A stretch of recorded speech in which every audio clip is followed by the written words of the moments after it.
Oke, assalamualaikum warahmatullahi wabarakatuh, dulur-dulur netizen. Pada siang hari ini kita ketemu lagi bersama calon legislatif kita dari Dapil 4 Partai Buruh nomor urut 1 Haji Hairul Saleh SH. Pak Haji, bagaimana? Sehat? Alhamdulillah sehat walafiat. Oke, gini Pak Haji, ini mau tanya-tanya, banyak netizen yang mau tanya-tanya ini sama Pak Haji ini. Ada beberapa poin gitu. Bisa ditanyakan Pak Haji? Boleh apa? Ada apa yang bisa saya jelaskan? Cobalah kan saya jelaskan. Oke, baiklah. Pertanyaan pertama Pak Haji. Ini banyak partai yang sudah lama berkiprah di dalam demokrasi kita kan, seperti PDI, Golkar dan lain-lain itu. Nah, ini Partai Buruh ini kan termasuk baru di dalam demokrasi kita ini. Itu kenapa Pak Haji memilih Partai Buruh sebagai jembatan untuk duduk sebagai wakil rakyat itu? Jadi begini. Jadi memang setelah kita ketahui partai-partai yang ngetren ini ada 10 partai lama yang cukup besar. Di antaranya itu PDI, Golkar, Nasdem, Gerindra dan segala macam itu kan ada 9 partai. Nah, jadi timbul pertanyaan Bapak, mengapa pilih Partai Buruh?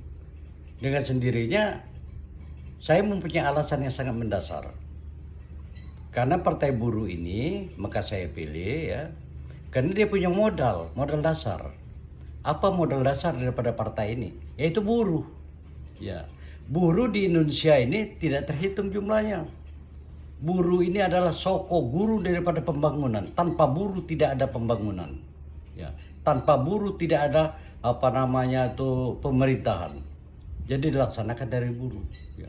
Yang bukan buruh itu cuma pegawai negeri atau ASN, polisi dan tentara. Nah, kalau yang menerima upah itu adalah sekaligus buruh. Walaupun dia guru besar mengajar di universitas swasta, dia menerima upah. Nah, itu buruh, guru besar. Coba Anda bayangkan ya. Apalagi seperti tani, nelayan, pedagang asongan, tukang becak, supir angkot, jamu gendong. Nah, itu semua buruh. Termasuk pengangguran yang bekerja serabutan itu. Kapan ditanya apa pekerjaan? Buruh. Ya. Sudah itu kapan ditanya apa pekerjaan? Swasta Pak. Nah, kapan swasta itu jadi buruh? Nah, inilah modal daripada partai ini ya, dinamakan Partai Buruh. Jadi dengan kata lain buruh yang punya partai ini. Nah, sedangkan partai lain ya, coba Anda bayangkan ya, di mana masanya? Di mana modalnya? Partai lain itu cuma bermodalkan kapital atau rupiah. Partai buruh, partai miskin, tetapi bisa eksis di negara NKRI ini. Tanpa modal, partai buruh bisa bersanding dengan partai besar lainnya untuk mengikuti pelaksanaan demokrasi di Indonesia, dalam hal ini pemilihan umum. Insya Allah, ya partai buruh ya tidak akan jauh bedanya dengan partai-partai lainnya. Bahkan saya mengklaim partai buruh kemungkinan partai masa sekarang dan juga partai masa yang akan datang. Banyak di negara-negara luar di dunia ini ya, partai buruh berkuasa. Seperti Cekoslovakia, di Jerman pernah partai buruh berkuasa, di negara-negara bagian Amerika partai buruh yang berkuasa. Rakyatnya sejahtera karena diatur dari buruh ya. Penguasa sifatnya cuma sekedar meluruskan saja. Nah, ini modal dasar daripada partai buruh. Lagi pula partai buruh ini partai yang berjasa, walaupun dia baru didirikan tahun 2022-2023, tapi yang berjasa. Bagaimana saya katakan berjasa? Seperti sekarang BPJS ya. BPJS kan untuk berobat itu kan ke rumah sakit. Barangkali Bapak pernah sakit? Ya, pernah. Nah, sakit itu kalau namanya cuci otak dan segala macam itu, cuci darah, ratusan juta biayanya. Kalau tidak menggunakan BPJS. Nah, dengan adanya BPJS boleh dibilang sonder bayar. Siapa yang memperjuangkan BPJS pertama kalinya? Silakan Anda buka Google. Buruh itu yang mendirikannya. Demo di sana sini menuntut kesejahteraan dan kesehatan itu. Sehingga timbullah undang-undang yang namakan BPJS. Itu salah satu karya buruh yang terbesar. Memang lahirnya undang-undang ini melalui pengorbanan. Pada waktu itu di Jakarta itu di sana sini macet total. Ya, berminggu-minggu buruh memperjuangkan ini. Akhirnya keputusan pemerintah mengkabulkan untuk dibentuk undang-undang yang dinamakan BPJS. Sampai sekarang manfaatnya masih terasa bagi masyarakat. Oke. Berarti awalnya termotivasi dari banyaknya buruh di Indonesia ya Pak ya? Banyak buruh di Indonesia. Dan rakyat kalangan menengah ke bawah. Oke. Lanjut ke pertanyaan kedua Pak Haji. Bagaimana jika partai buruh ini tidak masuk ET atau electoral threshold? Itu bagaimana itu? Nah, ini berdasarkan ketentuan Undang-Undang Nomor 7 Tahun 2017 tentang pemilihan umum. Itu tidak berpengaruh ya, tidak berpengaruh. Jadi secara lokalisasi ya, umpamanya Lampung tidak dapat kursi, Jambi tidak dapat kursi, Sumatera Selatan tetap duduk di DPR provinsi maupun di DPR kabupaten kota. Hanya saja nanti pada saat pemilu 2029 dia terpaksa ikut verifikasi lagi untuk mengikuti pemilu selanjutnya. Namun hasil daripada pemilu itu, suara yang dilimpahkan rakyat kepada para caleg-calegnya itu tetap dihargai, tetap duduk, tidak berpengaruh di situ. Ya. Oke. Untuk pertanyaan selanjutnya, jika seandainya Pak Haji mendapat mandat dari rakyat, itu kira-kira sektor apa saja yang akan diperjuangkan oleh Pak Haji? Oh, banyak sektor yang berbeda. Karena terus terang saja Pak, saya pernah menjadi anggota DPRD Kabupaten Oki selama 1 periode. Nah, waktu itu ya, gebrakan saya dari partai PKPB waktu itu. Untuk Sumatera Selatan satu-satunya saya yang duduk sebagai anggota DPR di partai PKB Sumatera Selatan, 1 kursi. Tapi walaupun kita 1 kursi, ya kita bisa bekerja sama dengan partai-partai lainnya. Ya. Kehendak partai lain itu dia memerlukan suara kita. Suara kita minta dukung, kita dukung. Tapi dengan syarat dia juga harus menuruti kehendak kita. Ya. Sampai 5 tahun saya jadi anggota DPR Kabupaten Oki, 2 kepala dinas yang diberhentikan yang saya masuk ke dalam penjara. Dikarenakan penyelewengan daripada dana APBD. Nah itu salah satu gebrakan saya. Nah sekarang ini sejak saya berhenti menjadi anggota DPR, habis masa jabatan, saya menjadi penonton yang setia, melihat dan memperhatikan hiruk pikuk pembangunan yang ada. Nah selama dari tahun 2009 sampai sekarang saya jadi penonton, saya merasa kesal, Pak. Ya. Kesal tetangga saya, masyarakat di mana-mana, keluhannya tidak lain susahnya mengalahkan anak. Ya, terpaksa anak putus sekolah, tidak pacak masuk SMA, kena bayar mahal.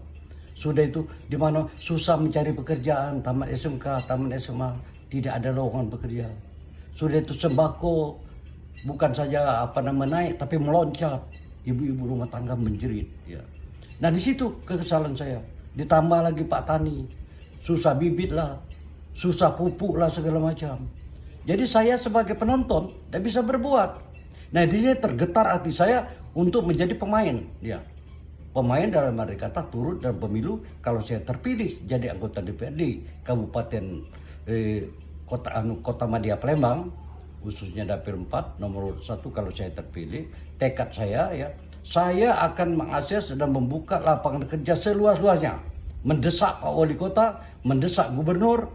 Ini yang kita utamakan, kebutuhan rakyat, dan pembangunan kita utamakan skala prioritas ya, demi kepentingan rakyat dulu. Nanti dulu membangun gedung-gedung bertingkat kalau rakyat masih menjerit kelaparan ya, kesedihan. Nah dalam negara demokrasi ini, aparatur pemerintah dalam hal ini eksekutif dan legislatif, di mana ada jeritan rakyat, di situ dia harus tampil. Ya. Jangan dibiarkan rakyat merana sepanjang masa. Saya akan penuhi seperti pupuk, insya Allah tidak akan langka. Ya. Jalan-jalan insya Allah, karena jalan ini pembangunan infrastruktur ini di samping dana APBD yang membangunnya itu APBD kota atau provinsi, nah itu ada biaya pemeliharaan selama 5 tahun itu. Kalau itu dilaksanakan, tidak ada jalan berlobang. Ya. Lorong-lorong gang juga begitu. Juga penerangan. Apa alasannya? Seperti air bersih. Ya. Ada yang dapat air bersih atau tidak. Apa alasannya? Alasan boosternya kurang, tidak ada booster. Kenapa tidak ditambah? Banyak kan duit rakyat. Rakyatnya makan di rumah makan saja lagi kena 11%. Kalau kita makan 100.000 tuh menjadi 111 dipintai daripada kasir rumah makan. Bayar pajak. Nah pajaknya yang dikumpulkan untuk kembalikan kepada rakyat. Ya, dikembalikan kepada rakyat. Terutama yang saya ulangi tadi masalah pendidikan. Jadi dunia pendidikan ini seperti SMP, SD, SMA, ya, itu semua yang mengajar itu yang namanya negeri sudah dibayar dari negara gajinya tiap bulan, kecuali kalau swasta. Nah anehnya sudah dibayar guru-gurunya dari pemerintah, diberi lagi namanya dana BOS, ya, sudah itu dana PSG untuk Sumatera Selatan. Tapi kenapa murid masih dipungut bayaran? Apakah adil ini kan? Ya. Kecuali kalau swasta, no problem. Ini negeri. Ya. Semua fasilitas, gedung, bangku, segala macam disiapkan oleh pemerintah. Tinggal melapor saja. Nah, ini akan kita berantas. Ya. Saya Pak, terus terang saya, tidak perlu 5 tahun jadi anggota DPR. Cukup 2 tahun, tapi betul-betul menyuarakan aspirasi rakyat. Itu tekad saya. Hal-hal begitu yang akan saya berantas. Oke, menarik sekali ya. Jadi dari sektor pembangunan seperti infrastruktur itu benar itu. Kita lihat banyak yang berlobang itu jalan-jalan aspal kita ini. Padahal dananya ada tapi tidak digunakan sebagaimana mestinya. Oke, untuk pertanyaan selanjutnya Pak Haji. Oke, saya tambahkan Pak. Barangkali Bapak pernah jalan ke Lampung, pernah jalan ke Jambi? Ya. 2 provinsi itu gersang Pak. Lampung itu cuma income-nya itu dapat dari sektor pariwisata. Provinsi transit cuma. Sedangkan Palembang ini perlu Bapak ketahui, ada di sini pabrik pupuk Pak? Ya, ada. Pusri kan? Pusri. Ada Pertamina, tambangan minyak? Ya, ada. ada. Ditambah lagi ada batu bara? Ada. Ada pabrik semen? Ada. Jadi tidak kurang. Kenapa rakyatnya masih menderita, masih susah, pembangunannya masih terseok-seok? Saya yakin ini adalah salah urus. Nah insya Allah kalau Partai Buruh berkuasa, ini akan diluruskan dari Partai Buruh. Tekad kami. Oke. Bisa lanjut ke pertanyaan berikutnya Pak Haji? Boleh Pak ya. Bagaimana menurut Bapak tentang kebijakan-kebijakan yang selama ini telah dilakukan pemerintah, seperti bantuan-bantuan berupa BLT, bantuan langsung tunai, dan 9 bahan pokok? Itu bagaimana Bapak menanggapinya? Dalam tanggapan saya, kalau bantuan itu merata seluruh pelosok tanah air di NKRI ini bagus. Tetapi sayangnya yang namakan bantuan itu tidak merata. Dibantu rakyat Kota Palembang, tapi rakyat sana yang ada di pedesaan merana, mana bantuan itu? Seperti daerah Sumatera Selatan nih, daerah air sujian, daerah Selapan, daerah Mesuji, ya mana? Jadi ada yang dapat, ada yang tidak dapat. Ini namanya tidak merata. Kalau tidak merata secara hukum, ini sudah tidak ada asas keadilan. Ya. Cuma masyarakat yang terdekat saja. Ditambah lagi seringkali di kota ini ya ada like and dislike dari oknum RT dan oknum lurah. Ya. Rumahnya yang punya mobil, yang punya motor dapat bantuan sembako. Dinamakan bantuan langsung tunai. Sementara yang tukang becak ada mengeluh pada saya, Pak, saya tidak pernah dapat Pak, ya, dengan bermacam alasan. Nah, sementara yang seharusnya tidak dapat menjadi dapat. Ya. Nah ini yang saya katakan kesenjangan itu jauh berbeda. Ya. Jadi memang kita sama-sama kita ketahui, ya. Bahkan kalau hari Jumat di Masjid Agung Palembang itu bagi nasi kotak, 1.000 kotak, 2.000 kotak. Ya, yang makan itu cuma yang sekitar masjid itu, yang sholat Jumat itu. Bagaimana masyarakat di Arsujian? Apakah dapat dia kan? Ya. Bagaimana masyarakat di Sungai Lilin? Apa dia dapat? Tidak. Nah jadi daripada tidak ada pemerataan keadilan itu lebih baik itu tidak usah dilakukan. Ya.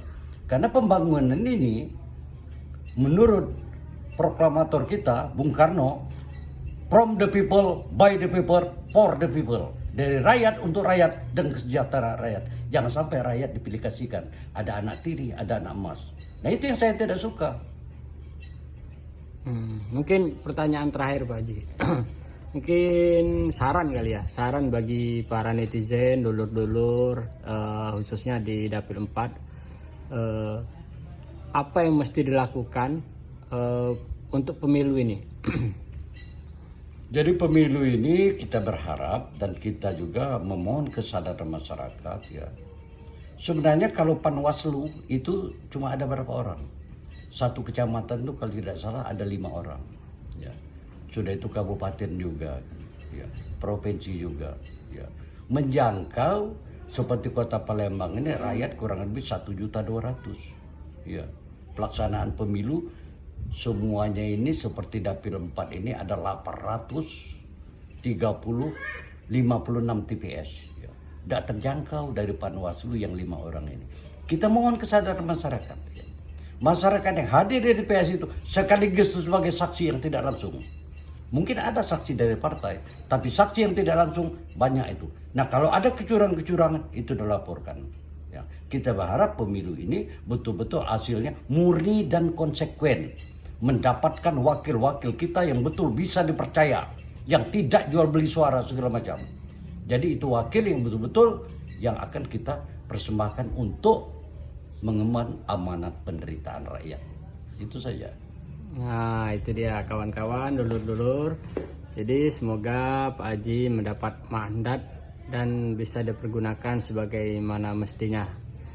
Tanggal 14 Februari jangan lupa coblos nomor berapa Pak Haji? Partai Buruh nomor 6, caleg nomor urut 1, Haji Hairul Saleh SH Magister Hukum. Nah, jangan lupa tuh. Nomor 1 dari Partai Buruh Hairul Saleh SH Magister Hukum. Oke Pak Haji, terima kasih. Terima kasih, sama-sama. Ya.